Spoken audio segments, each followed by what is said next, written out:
والفجر وليال عشر والشفع والوتر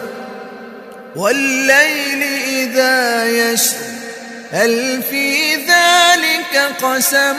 لذي حجر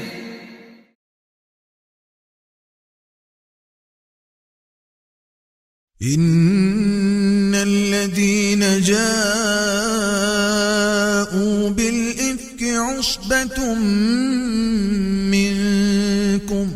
لا تحسبوه شرا لكم بل هو خير لكم لكل امرئ منهم ما اكتسب من الإثم والذي تولى كبره منهم له عذاب عظيم لولا إذ سمعتموه ظن المؤمنون والمؤمنات بأنفسهم خيرا وقالوا هذا إفك مبين لولا جاءوا عليه بأربعة شهداء فإذ لم يأتوا بالشهداء فأولئك عند الله هم الكاذبون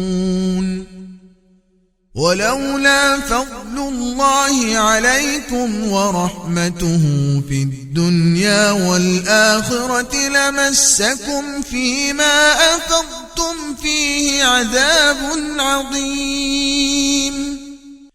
إذ تلقونه بألسنتكم وتقولون بأفواهكم ما ليس لكم به علم وتحسبونه هينا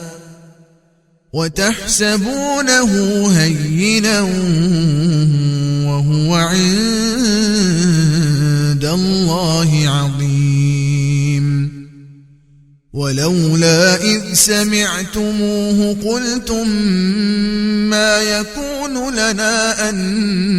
نتكلم بهذا سبحانك هذا بهتان عظيم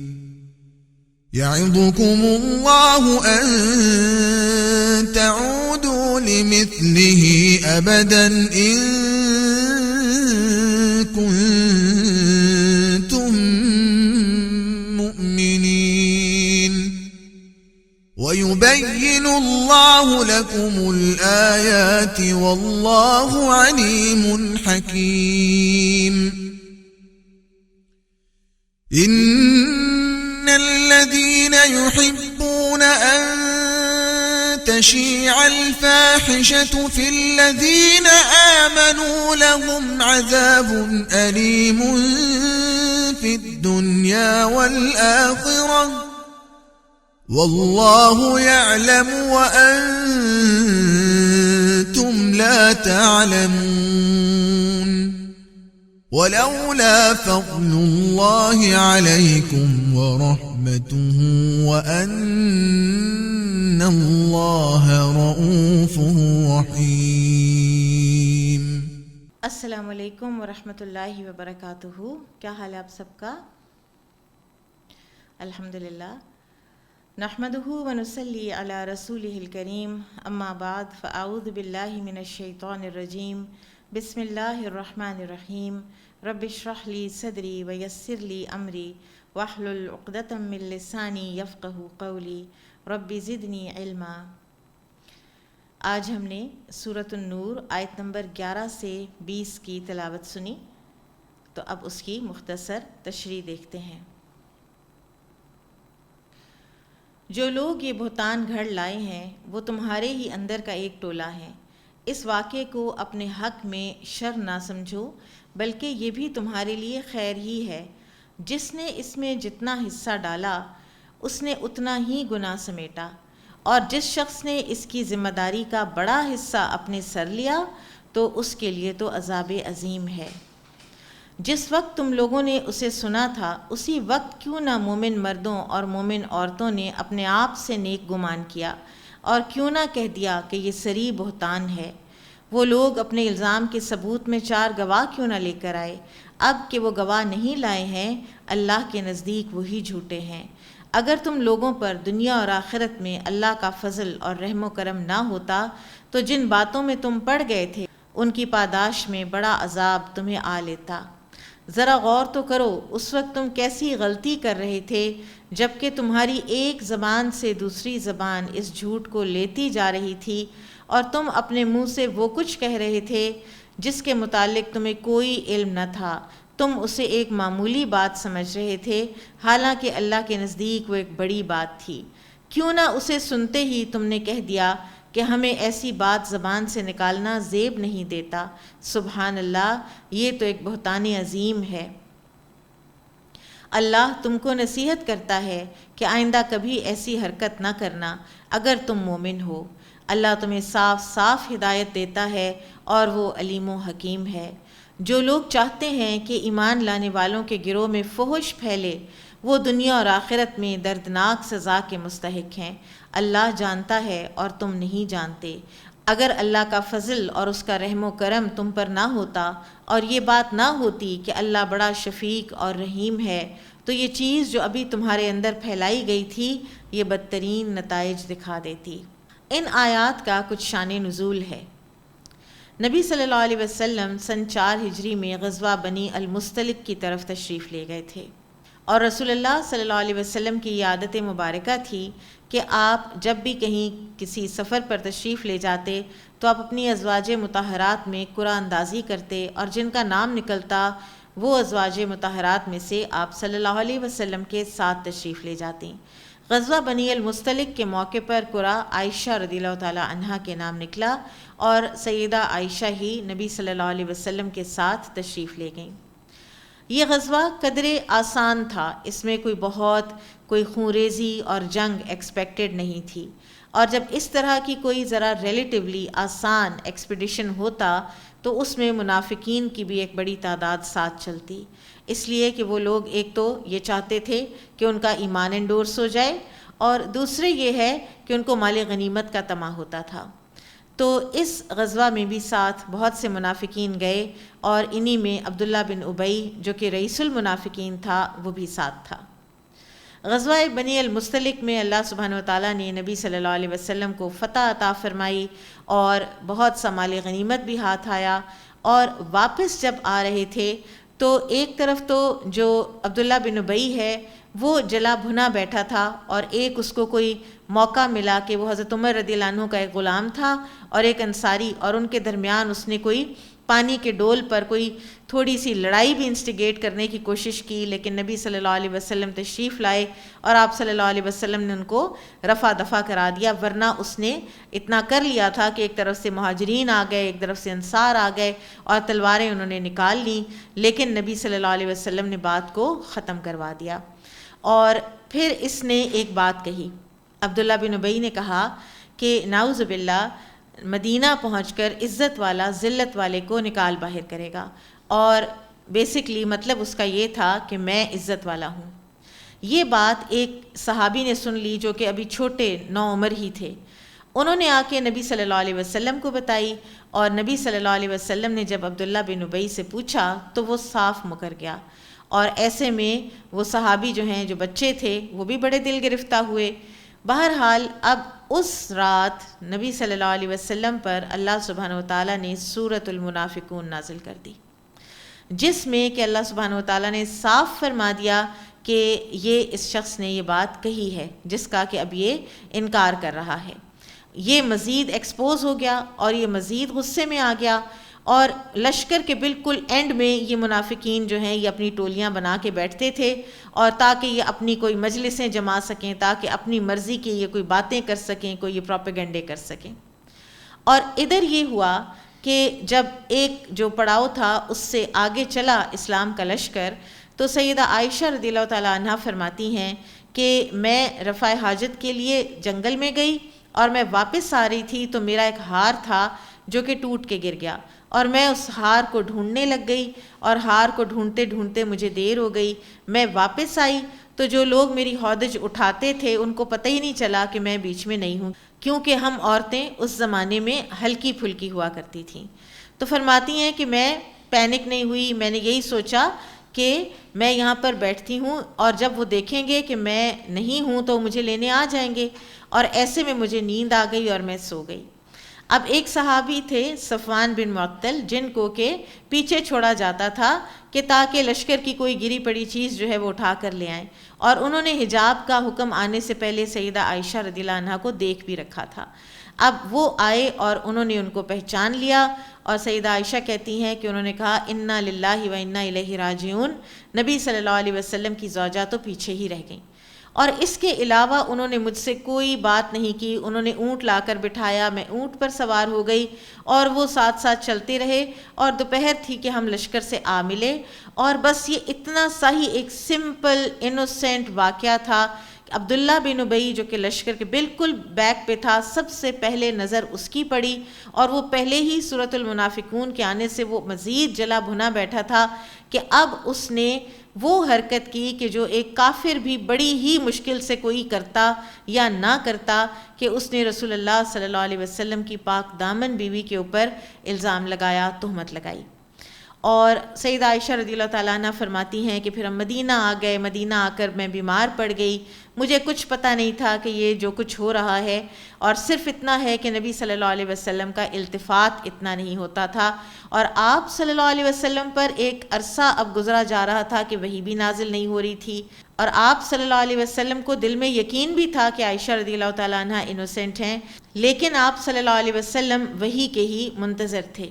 تو ایک رات سیدہ عائشہ فرماتی ہیں کہ میں اپنے والد کی ایک کزن کے ساتھ میں رفع حاجت کے لیے گئی، تو راستے میں ان کا پاؤں اپنی چادر میں آیا، تو انہوں نے کہا ہلاک ہو مستہ، اور مستہ جو تھے وہ انہی کے بیٹے تھے۔ سیدہ عائشہ فرماتی ہیں کہ میں بہت حیران ہوئی، اور میں نے ان سے کہا کہ آپ کیسی ماں ہیں، آپ اپنے بیٹے کی ہلاکت کی دعا کر رہی ہیں، اور بیٹا بھی وہ کہ جس نے غزوہ بدر میں شرکت کی ہے۔ تو انہوں نے کہا کہ اے پیاری بیٹی، تمہیں نہیں پتہ کہ شہر میں کیا باتیں ہو رہی ہیں؟ تو میں نے پوچھا کیا ہو رہا ہے؟ تو پھر انہوں نے جب مجھے ساری بات بتائی تو میں واپس آئی، اور آ کر میں نبی صلی اللہ علیہ وسلم سے اجازت لے کر تو میں اپنے والدین کی طرف گئی، اور وہاں پر میں نے جب اس بات کی ساری تحقیق کی اور مجھے سمجھ آئی کہ یہ الزام تو مجھ پر لگ چکا ہے، یہ تہمت مجھ پر لگ چکی ہے، اور پھر میں روتی رہی، اور نہ میری آنکھوں میں نیند آتی تھی اور نہ ہی میری آنکھیں رونا ختم کرتی تھیں، اور اسی حالت میں وقت گزر رہا تھا۔ اور پھر ایک دن نبی صلی اللہ علیہ وسلم تشریف لائے اور آ کر بیٹھ گئے، تو نبی صلی اللہ علیہ وسلم نے عائشہ رضی اللہ عنہا سے فرمایا کہ عائشہ، انسان سے کوئی بھی غلطی ہو سکتی ہے۔ آپ سوچئے اعلیٰ ظرفی کا ایک لیول کہ نبی صلی اللہ علیہ وسلم نے فرمایا کہ اگر تم سے کوئی غلطی ہو گئی ہے تو تم اقرار کر لو، اللہ تعالیٰ توبہ قبول کرنے والا ہے۔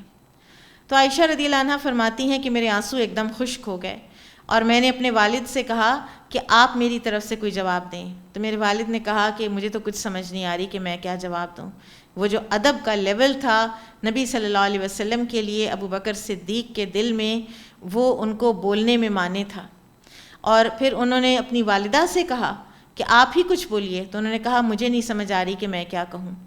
پھر سیدہ عائشہ رضی اللہ عنہا نے خود فرمایا کہ آپ لوگوں کے کانوں میں ایک بات پڑ گئی ہے، اگر میں مان جاؤں، میں کہوں کہ مجھ سے یہ غلطی ہوئی ہے تو آپ سب یقین کر لیں گے، اور اگر میں کہوں کہ میں نے کچھ نہیں کیا تو آپ لوگ نہیں مانیں گے۔ تو لہٰذا، اور کہتی ہیں کہ صدمہ اتنا تھا کہ باوجود کوشش کے مجھے اس وقت یعقوب علیہ السلام کا نام یاد نہ آیا، اور میں نے یہی کہا کہ میں وہی صبر کروں گی، وہی کہوں گی کہ جو یوسف علیہ السلام کے والد نے کہا تھا، فَصَبْرٌ جَمِيلٌ وَاللَّهُ الْمُسْتَعَانُ، میں صبر کروں گی خوبصورت، اور اللہ ہی سے میں مدد چاہوں گی۔ اور یہ کہہ کر میں لیٹ گئی، اور اتنے میں رسول اللہ صلی اللہ علیہ وسلم پر وحی نازل ہونی شروع ہو گئی، اور آپ صلی اللہ علیہ وسلم پر سے جب وہ اثرات وحی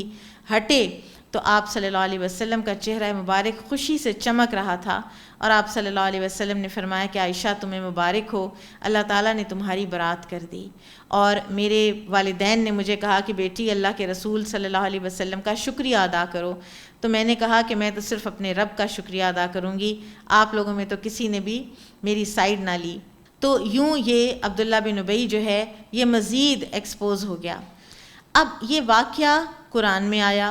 اور قرآن میں اس واقعے کو بار بار اللہ سبحانہ وتعالیٰ نے فرمایا کہ اس کو اپنے لیے شر نہ سمجھو، یہ تمہارے لیے خیر ہے، اس میں سے بھی خیر ہی نکلے گی۔ تو اس میں ایک تو ہمیں میجر بات پتہ چلتی ہے کہ بہت سے ایسے واقعات، ایسے انسیڈنٹس زندگی میں ہوتے ہیں کہ جس میں ہم یہ سمجھتے ہیں کہ یہ تو کوئی ہمارے ساتھ بہت ہی برا ہو گیا، لیکن در حقیقت اس سے جو خیر پھوٹتی ہے وہ ہمیں لیٹر آن پتہ چل رہی ہوتی ہے۔ تو اس لیے بہتر ہوتا ہے کہ انسان ان دنوں میں بھی اللہ سبحانہ وتعالیٰ سے حسن ظن ہی رکھے۔ اب یہاں پر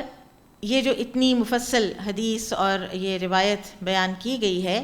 تو اس میں ہمیں بہت سی اخلاقی اقدار اور اس وقت کے اسلامی معاشرے کا جو ایک مضبوط اخلاقی نظام ہے اس کا پتہ چلتا ہے۔ مثلا نمبر 1، رسول اللہ صلی اللہ علیہ وسلم نے ایک لمحے کو بھی اس بات کا یقین نہیں کیا تھا، وہ اس واقعے کو بذات خود ایک بہتان ہی سمجھتے تھے۔ وہ اپنی بیوی عائشہ رضی اللہ عنہا کے ساتھ ساتھ صفوان بن معطل کو بھی ایک پاک باز انسان ہی سمجھتے تھے۔ رسول اللہ صلی اللہ علیہ وسلم نے وحی نہ آنے کے باوجود بھی کوئی بدگمانی نہیں کی۔ پھر اسی طرح سے بار بار اس طرح کی کچھ سچویشنز رائز ہو رہی تھیں کہ جن میں مسلمان آپس میں جھگڑ پڑتے، اوس اور خزرج کی آپس میں دوبارہ سے لڑائی ہو جاتی، لیکن رسول اللہ صلی اللہ علیہ وسلم نے ایسا ایک سیلف کنٹرول ایگزرٹ کیا کہ آپ صلی اللہ علیہ وسلم نے بالکل مسلمانوں میں کوئی لڑائی ہونے نہ دی۔ یہ بھی سوال ذہن میں اٹھ سکتا ہے کہ رسول اللہ صلی اللہ علیہ وسلم نے تردید کیوں نہ کی وحی آنے سے پہلے؟ تو اس کا بالکل سمپل سا جواب ہے کہ ایک شوہر کی تردید نے مخالفین کی نظر میں کچھ بھی حیثیت نہیں رکھنی تھی۔ ایسے مخالفین کے جو اتنے سامنے آ چکے تھے اور اتنی گھٹیا انہوں نے حرکت کی تھی، تو انہوں نے تو یہی کہنا تھا کہ یہ تو شوہر ہیں تو اس لیے انہوں نے تو ایسا کہنا ہی ہے۔ تو لہٰذا آپ صلی اللہ علیہ وسلم نے اللہ تعالیٰ ہی کی طرف سے وحی کا انتظار کیا۔ پھر آپ صلی اللہ علیہ وسلم نے اپنے گھر والوں میں سے اسامہ بن زید، بریرہ رضی اللہ عنہا، ام المومنین زینب بنت جہش رضی اللہ عنہا اور علی رضی اللہ تعالیٰ عنہ سے عائشہ رضی اللہ عنہا کے بارے میں استفسار کیا، اور سبھی نے کلمہ خیر کہا۔ اور اس میں سب سے زیادہ جو اہم بات ہے، جو اہم گواہی ہے، وہ سیدہ زینب بنت جہش رضی اللہ عنہا کی ہے، کیونکہ حضرت عائشہ رضی اللہ عنہا خود فرماتی ہیں کہ نبی صلی اللہ علیہ وسلم کی تمام ازواج مطہرات میں سے وہی سب سے زیادہ میری برابری کی دعوے دار تھیں،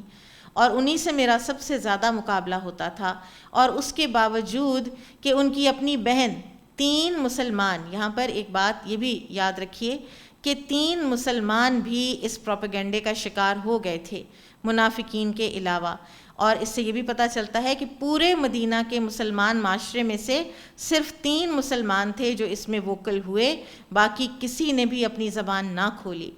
اور یہ 3 تھے مصطح بن اساسہ جن کا پہلے ذکر ہوا، جن کی والدہ ابو بکر رضی اللہ عنہ کی کزن تھیں، اور اسی طرح سے حمنہ بنت جہش جو کہ زینب بنت جہش رضی اللہ عنہ کی بہن تھیں، اور تیسرے شاعر اسلام حسان بن ثابت۔ نبی صلی اللہ علیہ وسلم نے جب زینب بنت جہش رضی اللہ عنہ سے پوچھا تو انہوں نے عرض کی کہ یا رسول اللہ صلی اللہ علیہ وسلم، میں اپنی آنکھوں اور اپنے کانوں کی حفاظت کرتی ہوں، اور میں نے عائشہ کے اندر خیر کے سوا کچھ نہیں دیکھا۔ یہ ان کا زہد تھا، یہ ان کا تقویٰ تھا کہ جس کی وجہ سے اللہ سبحانہ وتعالیٰ نے ان کو کسی بھی غلط بات سے، کسی بھی جھوٹی گواہی سے، اور تھوڑی سی دیر کے لیے نبی صلی اللہ علیہ وسلم کی زیادہ توجہ حاصل کرنے کی ٹیمپٹیشن سے بچا لیا، اور انہوں نے سچی بات ہی فرمائی۔ پھر اسی طرح سے جو عام مسلمان تھے، پورا معاشرہ خاموش تھا، چپ تھا۔ ابو ایوب انصاری رضی اللہ عنہ کے بارے میں آتا ہے کہ وہ گھر تشریف لائے اور ان کی بیوی نے کہا کہ یہ باتیں چل رہی ہیں معاشرے میں، تو انہوں نے کہا کہ اگر تم ہوتی عائشہ کی جگہ پر تو کیا تم ایسا کچھ کرتی؟ تو انہوں نے کہا کہ نہیں، میں تو نہ کرتی۔ تو ابو ایوب انصاری رضی اللہ عنہ نے یہ فرمایا کہ جن کی بات ہو رہی ہے وہ تم سے بہتر ہیں، اور جس آدمی کی بات ہو رہی ہے وہ مجھ سے بہتر ہے، تو میں اور تم اگر یہ نہیں کر سکتے تو وہ کیسے کر سکتے ہیں؟ تو یہ ہوتا ہے حسن ظن، کہ اپنے اوپر رکھ کے دیکھیں کہ اگر میں یہ کام نہیں کر سکتا تو دوسرا تو مجھ سے بہتر ہے۔ اللہ سبحانہ و تعالیٰ قرآن میں فرماتے ہیں اجتنبوا کثیرا من الظن، بہت زیادہ گمان کرنے سے بچو، کیونکہ بعض گمان گناہ ہوتے ہیں۔ تو لہٰذا یہ جو گمان تھا یہ گمان بھی گناہ تھا، تو ابو ایوب انصاری رضی اللہ عنہ نے فوراً اپنی بیوی کو وہیں روکا کہ اپنے اوپر رکھ کے دیکھو، اگر تم یہ کام نہیں کر سکتی تو عائشہ رضی اللہ عنہا تو بدرجہ اولیٰ یہ کام نہیں کر سکتی۔ پھر اس واقعے میں مسلمانوں کے لیے ایک اور خیر جو نکلی وہ یہ تھی کہ منافقین چھٹ کر سامنے آ گئے، جو یہ چاہتے تھے کہ مسلمانوں میں پھوٹ پڑے، جو یہ چاہتے تھے کہ مسلمان اب آپس میں لڑیں، خزرج کے آدمی پر الزام لگے تو اوس کے لوگ لڑ پڑیں اور آپس میں کوئی پرانی عصبیت جو ہے وہ کھڑی ہو کے سامنے آ جائے، نبی صلی اللہ علیہ وسلم کی نعوذ باللہ معاشرے میں پوزیشن جو ہے وہ ڈاؤن ہو جائے یا خراب ہو جائے۔ تو جب وہ اس میں ناکام ہوئے اور اللہ تعالیٰ کی طرف سے وحی آئی تو منافقین بھی چھٹ کر الگ ہو گئے اور مسلمانوں کو بہت اچھی طرح سے ان کی پہچان ہو گئی۔ اس سے پہلے کچھ نہ کچھ اس کے ساتھ رعایت رکھی جاتی تھی کہ اس شخص کو بادشاہ بنانے لگے تھے نبی صلی اللہ علیہ وسلم کے آنے سے پہلے تاکہ جنگ بندی کا ایک طریقہ بن جائے، اور آپ صلی اللہ علیہ وسلم کے آنے کے بعد اس کی طرف کسی کی توجہ ہی نہ رہ گئی، تو لہٰذا وہ جلا بھنا ہوا ہے، تو آپ یا رسول اللہ صلی اللہ علیہ وسلم ان سے آپ درگزر کیجئے۔ اور آپ صلی اللہ علیہ وسلم تو تھے ہی درگزر کرنے والے، لیکن اس واقعے کے بعد جس کو کہ واقعہ افک کہا جاتا ہے، تو اس واقعے کے بعد تو وہ اتنا ایکسپوز ہوا کہ اس کے اپنے قبیلے والوں نے بھی اس سے بات چیت کرنی چھوڑ دی۔ پھر اسی طرح سے اس واقعے میں اللہ کا فضل اور رحمت یہ بھی تھی کہ اللہ سبحانہ و تعالیٰ نے مسلمانوں کو ایک جنرل طور پر اور خاص طور پر رسول اللہ صلی اللہ علیہ وسلم کو صبر اور استقامت کی توفیق بخشی تھی۔ ایک حدیث میں آتا ہے نبی صلی اللہ علیہ وسلم نے فرمایا 7 ہلاک کرنے والے گناہوں سے بچو۔ صحابہ نے عرض کی یا رسول اللہ صلی اللہ علیہ وسلم وہ کون سے گناہ ہیں؟ تو آپ نے فرمایا اللہ کے ساتھ شرک کرنا، جادو کرنا، کسی جان کو ناحق قتل کرنا جسے اللہ نے حرام قرار دیا ہو، سود کھانا، مال یتیم کھانا، میدان جنگ سے فرار ہو جانا اور بھولی بھالی مومن عورتوں پر تہمتیں لگانا، یہ 7 ہلاک کرنے والے گناہوں میں سے ہیں۔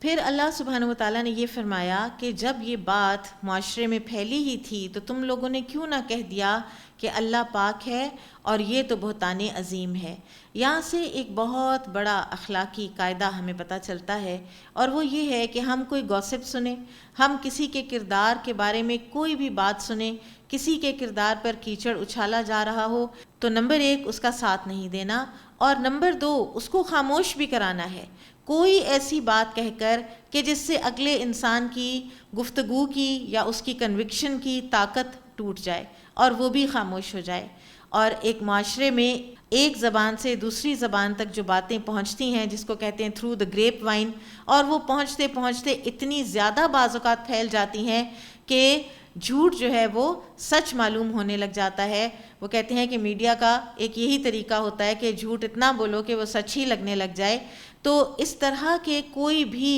اگر افواہیں پھیلیں کسی کے خاص طور پر کردار کے اوپر تو اس میں اپنی زبان کو ہرگز ملوث نہ کریں۔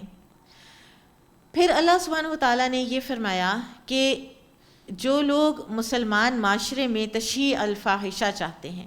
فحش کی اشاعت چاہتے ہیں، تو اللہ تعالیٰ نے ان کے لیے عذاب علیم، دردناک عذاب تیار کر رکھا ہے، اور وہ عذاب اس دنیا میں بھی ہے اور آخرت میں بھی ہے۔ دنیا میں بھی نہ ان کی کوئی عزت ہوتی ہے ایسے لوگوں کی کہ جو فحش کی اشاعت کرتے ہیں،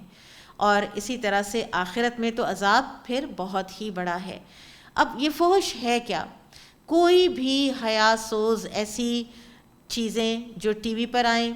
چاہے وہ کسی ڈرامے کی شکل میں ہوں، چاہے وہ کسی فلم کی شکل میں ہوں، چاہے وہ گانوں کی شکل میں ہوں، ریڈیو پر، تھیٹرز میں، اور اب تو ایک لیٹسٹ پلیٹ فارم ہے سوشل میڈیا کا کہ جس میں آپ ایک کلک کے ذریعے سے پوری دنیا میں جو چاہیں آپ پھیلا سکتے ہیں۔ تو جو لوگ بھی اس میں احتیاط نہیں کرتے، آپ دیکھیں کہ یہ جو انگلیاں ہیں نا، یہ جو کچھ بھی ٹائپ کرتی ہیں، یہ جو کچھ بھی لکھتی ہیں، یہ آنکھیں جو کچھ بھی دیکھتی ہیں، یہ کان جو کچھ بھی سنتے ہیں، اللہ سبحانہ وتعالیٰ خود قرآن میں فرماتے ہیں ان السمع والبصر والفؤاد کل اولئک کان عنہ مسئولا، کہ انسان کی آنکھیں، کان، دل، سب کے بارے میں انسان سے سوال کیا جائے گا کہ ان صلاحیتوں کو کہاں استعمال کیا۔ تو اگر ان صلاحیتوں کو اللہ کی نافرمانی کے کاموں میں استعمال کیا اور فحش کی اشاعت میں استعمال کیا تو اللہ تعالیٰ کی طرف سے بہت بڑی پکڑ ہے اور بہت بڑا عذاب ہے۔ اب ہم یہ دیکھتے ہیں کہ اس واقعے میں جو اللہ سبحانہ وتعالیٰ نے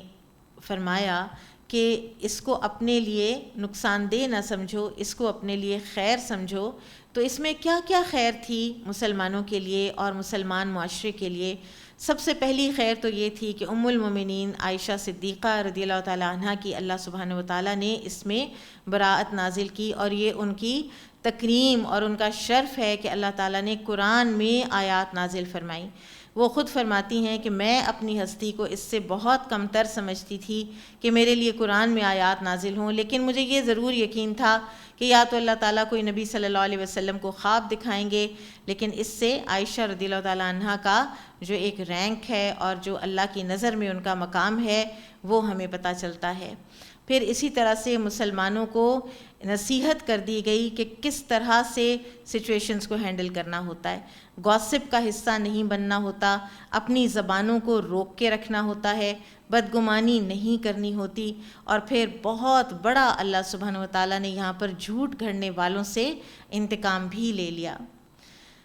زندگی میں بہت کچھ ایسے مقامات آتے ہیں کہ جب انسان ان چیزوں میں سے گزرتا ہے، کوئی نہ کوئی واقعہ، کوئی نہ کوئی انسیڈنٹ ایسا ہوتا ہے کہ جو ہماری ناپسند کا ہوتا ہے۔ واقعہ افک ہر طرح سے اس طرح کے انسیڈنٹس میں ہمیں بہت سے لیسنز دیتا ہے۔ عائشہ رضی اللہ تعالیٰ عنہ کے کردار پر ذرا اگر ہم غور کریں تو شروع ہی سے آپ دیکھیے کہ جب وہ واپس تشریف لائی ہیں تو ہودج والے خالی ہودج اٹھا کر لے گئے ہیں، اور سبحان اللہ عائشہ رضی اللہ عنہ ان کی بھی وضاحت کر رہی ہیں، ان کی بھی سائیڈ لے رہی ہیں اور فرما رہی ہیں نہیں ان کو پتہ نہیں چلا کہ میں اس میں نہیں ہوں۔ حالانکہ اگر آپ دیکھیے کہ اگر ہم کسی ایسے خدا نخواستہ حادثے کا شکار ہوں اور ہمارا جو اولین جس کی غلطی ہو وہ ہمارا کوئی ملازم یا ہمارا کوئی ڈرائیور ہو، تو ہم تو سب سے پہلے اس کو مورد الزام ٹھہرائیں، اور یہاں پر عائشہ رضی اللہ عنہ باقاعدہ ان کے لیے ایکسکیوز دے رہی ہیں کہ ان کو پتہ نہیں چلا، ان کی غلطی نہیں ہے۔ پھر اسی طرح سے ایک اور بڑی خوبصورت اور گرومنگ والی بات ہمیں پتہ چلتی ہے کہ ہمیں جب بھی کوئی ایسی چیز نظر آئے یا ہم کوئی ایسا سین دیکھیں یا ہم کوئی ایسی بات سنیں کہ جو ہماری پسند کی نہ ہو یا کوئی ایسا حادثہ ہو تو ہمیں کہنا کیا چاہیے۔ ہم بعض اوقات ایسے میننگ لیس الفاظ کہتے ہیں اور بعض اوقات تو ایسی کوئی لینگویج استعمال کر دیتے ہیں کہ جو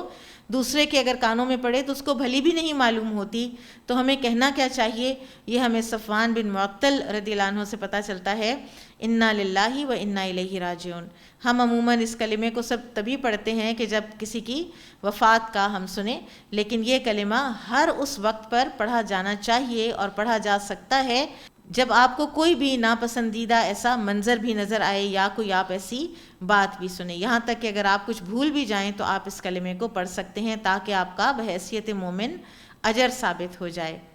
پھر مصطح بن اساسہ اور ابو بکر رضی اللہ تعالیٰ عنہ۔ ابو بکر رضی اللہ تعالیٰ عنہ مصطح بن اساسہ کے گھرانے کی کفالت کیا کرتے تھے، اور آپ رضی اللہ تعالیٰ عنہ کو جب یہ پتہ چلا کہ مصطح بھی میری بیٹی پر بہتان لگانے میں پیش تھے اور شریک تھے، اور باقاعدہ انہوں نے اس میں حصہ لیا باتیں کر کے، تو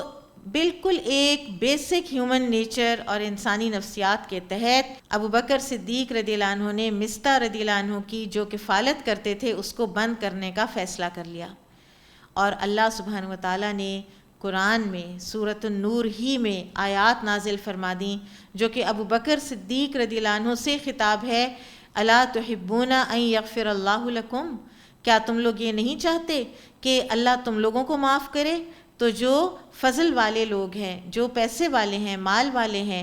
وہ یہ قسمیں نہ کھا لیں کہ وہ فقراء مہاجرین کی مدد نہیں کریں گے۔ ایک طرف آپ دیکھیے کہ جرم کتنا بڑا تھا مصطح کا، لیکن دوسری طرف ابو بکر صدیق رضی اللہ عنہ کے لیے کتنا بڑا حکم ہے کہ اگر آپ اللہ کے لیے کر رہے ہیں، آپ دیکھیے اس میں اخلاص کی صحیح سمجھ آتی ہے کہ اخلاص ہوتا کیا ہے، کہ ابو بکر صدیق سے خطاب کیا گیا کہ اگر آپ اللہ کے لیے دے رہے تھے نا مصطح کے گھر والوں کو، تو پھر آپ دیتے رہیں، آپ کو اس سے کوئی سروکار نہیں ہونا چاہیے کہ مصطح آپ کے شکر گزار ہیں یا نہیں،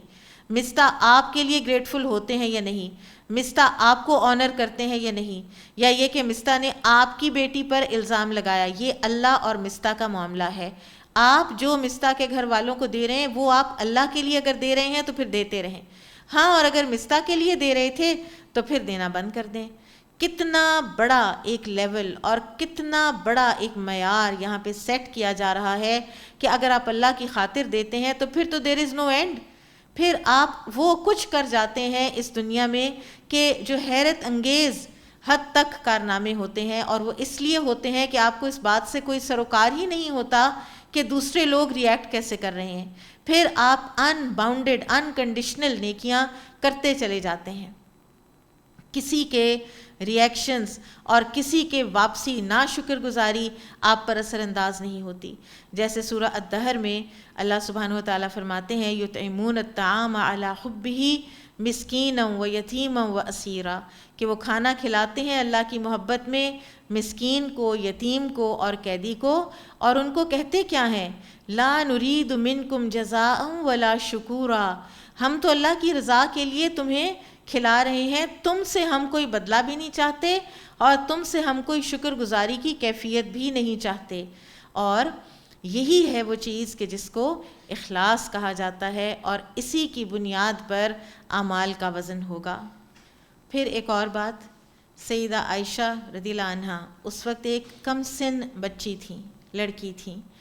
جس میچورٹی کے ساتھ انہوں نے اس سارے انسیڈنٹ کو ڈیل کیا ہے، ہمیں اس سے بھی سیکھنا چاہیے۔ وہ پینک نہیں ہوئیں، انہوں نے غیر ضروری کوئی بات نہیں کی، ان کو بڑی اچھی طرح سے سمجھ آ گئی تھی کہ اس وقت اگر میں نے بولنا شروع کیا یا میں نے گھر گھر جا کے کچھ باتیں شروع کیں تو اس سے کچھ فائدہ نہیں ہونا۔ ان کی اپنی ڈگنیٹی جو ہے اس میں اتنی ریز ہوئی ہے کہ ایک بہتان لگنے سے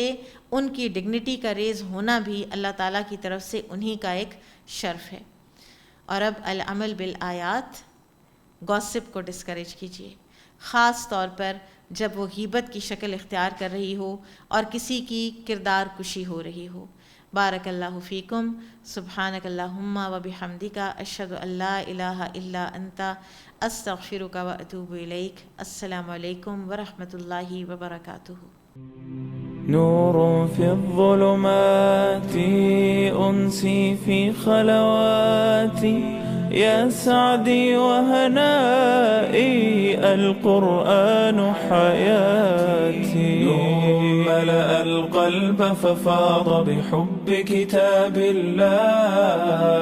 أشرق دربي بالقرآن فشكرا يا رباه، شكرا يا رباه، يمحو عتم الليل المظلم، يروي ظمأ الروح، يجعلنا من أهل الله، يطيب به المجروح.